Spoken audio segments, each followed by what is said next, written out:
They Shook Hands, Year 1, Chapter 11, Part 2.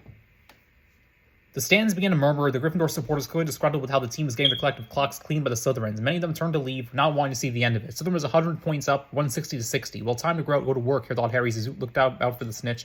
Good grief, he was toying with Panning, hovering all near and around her, but Bold and Derek were making it impossible to grab. Harry leaned forward and zoomed towards it. Sensing danger, the snitch tried to flee, but Harry had too much speed. Then as he sped by, employing his tactic he wouldn't have expected from the honest to a fault Gryffindor. Panning knocked a broom into his. Harry lurched forwards and came near to losing his grip again and instantly headed for the ground.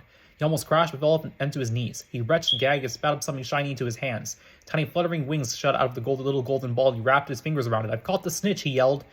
The Slytherins, their supporters, all lit up a tremendous cheer. The whole team began to converge on him. "Way to go!" Flynn shouted in his ear, nearly defeating him. He picked Harry up and swung him around in a circle. Bold and Derek bruised his shoulders with their slaps of congratulations. Pusey and Montague raised him up in the air. "Let's hear it for Harry," Bletchley shouted. "He didn't catch the bloody thing. He nearly swallowed it." One of the Weasley twins was bellowing, clearly highly offended. "Don't you dare call that Potter's pass," the other echoed. "That was the biggest mistake I've ever seen on a broom. Bastards," cried a still loopy whoop. "Miserable, sodding, Belgian bastards."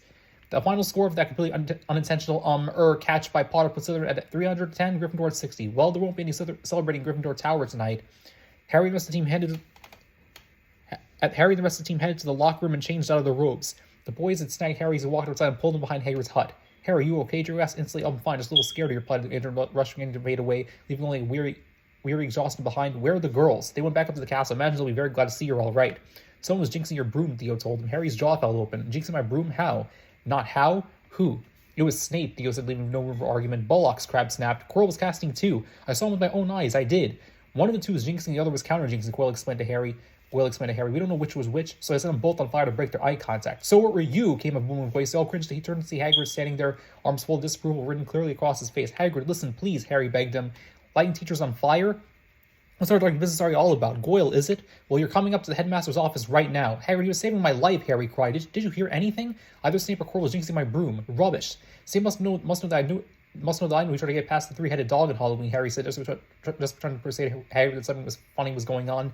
Hagrid's jaw dropped. "How'd you find out about that?" he said, completely thunderstruck. "We ran to the dog while running away from Filch one night. Then we saw Snape head to the third floor on Halloween, and the next day he was limping, and I found blood on the floor in the dungeon," Harry answered. "Well, at least Fluffy's doing his job," Hagrid said, looking pleased. "Fluffy? Yeah, he's mine.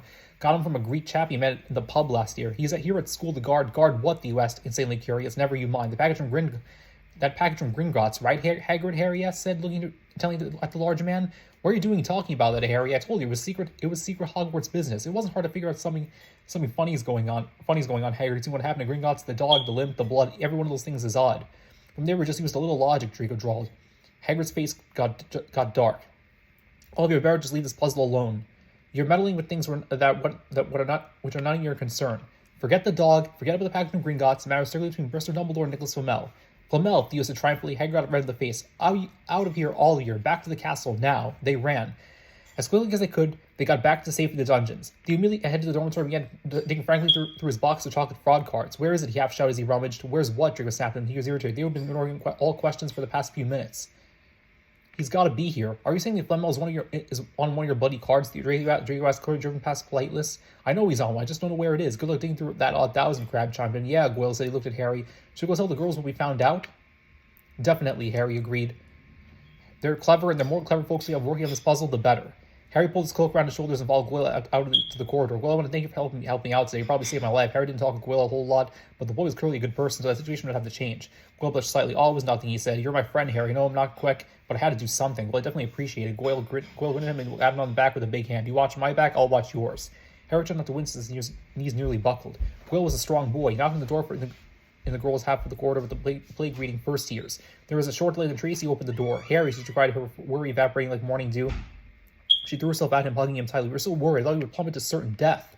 Harry made a muffled sort of noise. He accidentally got a mouthful of her loose gold blonde hair. He hugged Tracy back hard. He had hugged her several times since their talk of the battlements so many weeks ago, and hugs always felt nice. Now he never turned one down. Soon Millie, Pansy, and Daphne were also hugging him. Harry wondered how anyone would say that Slytherins were cold and uncaring. His friends are the best people in the world. "You're not hurt at all?" Pansy asked him again. "I'm fine," he said. "Thanks to Goyle, that is." Goyle started flushing again. "This great lunk," Daphne said, ruffling the big boy's hair. It just started a couple of flyers. Goyle was clearly not used to being the hero. "Well, that's just what was needed," Millie turned to Harry. "That's how jinxes work. See, for casting a jinx, they keep constant eye contact. You can't even blink." Draco and Theo told me all about what they saw. No clue whether it was either Quirrell or Snape. Harry asked. "None." Daphne sighed, sitting down in her bed. I thought it was all a bunch of poppycock myself, but I saw Snape going muttery muttery. Then I saw Quirrell going muttery muttery. So I don't know what's going on. Well, I got a bit of clue that my helpless figure was on the third floor, Harry interjected. He related the name of the Hagrid let slip, Nicholas Flamel. None of the girls who recognized the name as Harry saw a bunch of blank faces. Well, he sighed, he was tearing through chocolate fogs. If this Flamel was on board, it would be one of those cards. So what do I do in the meantime? Millie asked. She pulled off her one hand and threw it into her school trunk in frustration. Whoever might try again. Yeah, so they shook hands. Year 1, Chapter 11, Part 2. Take care, everybody.